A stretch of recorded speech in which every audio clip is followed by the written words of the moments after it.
વલસાડમાં બ્રાન્ડેડ ખાદ્ય તેલમાં ભેળસેળનું કૌભાંડ ઝડપાયું। વલસાડમાં ખુલ્લેઆમ ખાદ્ય તેલના નામે જાહેર વેચાતું હોય જે તે વિભાગના અધિકારી તેમજ તંત્ર સામે સવાલ ઉઠી રહ્યા છે।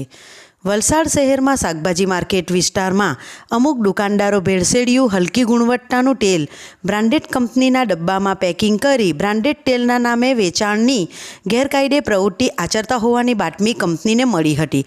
કંપનીના અધિકારીઓ આ અંગે વલસાડમાં તપાસ કરતા આ ગેરકાયદે પ્રવૃત્તિ અંગેની માહિતી પોલીસ સમક્ષ રજૂ કરી ફરિયાદ નોંધાવી હતી, જેના પગલે વલસાડ સિટી પોલીસની ટીમે બ્રાન્ડેડ કંપનીના અધિકારીઓ સાથે પૂનમ ટી ડેપોની દુકાન તથા ગોડાઉન સહિત 4 દુકાનો ઉપર છાપો માર્યો હતો અને ઝીણવટભરી તપાસ હાથ ધરી હતી।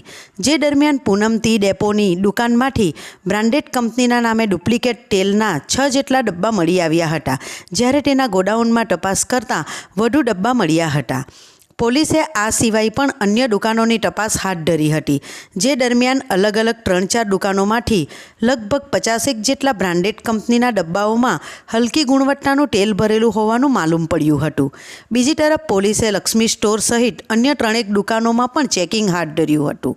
ગીતા પ્રોવિઝનલ સ્ટોરના માલિક પ્રેમજી કરસનદાસ ગજરા રહે રામજી ટેકરા વૈકુંઠ રેસિડેન્સી, માધવ પ્રોવિઝનલ સ્ટોરના માલિક અશોક શિવજી ભાનુશાલી રહે સિવિલ કલાશિયા સ્ટેટ એપાર્ટમેન્ટ, ઘનશ્યામ સ્ટોરના માલિક અર્જણ હરજી ભાનુશાળી રહે ટિઠ્ઠલ રોડ જકાતનાકા નીલકંઠ રેસિડેન્સી અને પૂનમ ટી ડેપોના માલિક અનિલ ખીમજી ભાનુશાલી રહે નીલકંઠ રેસિડેન્સી ટિઠ્ઠલ રોડ વલસાડ। આમ દરેક દુકાનના માલિકોની વલસાડ સિટી પોલીસે ધરપકડ કરી આગળની કાર્યવાહી હાથ ધરી છે।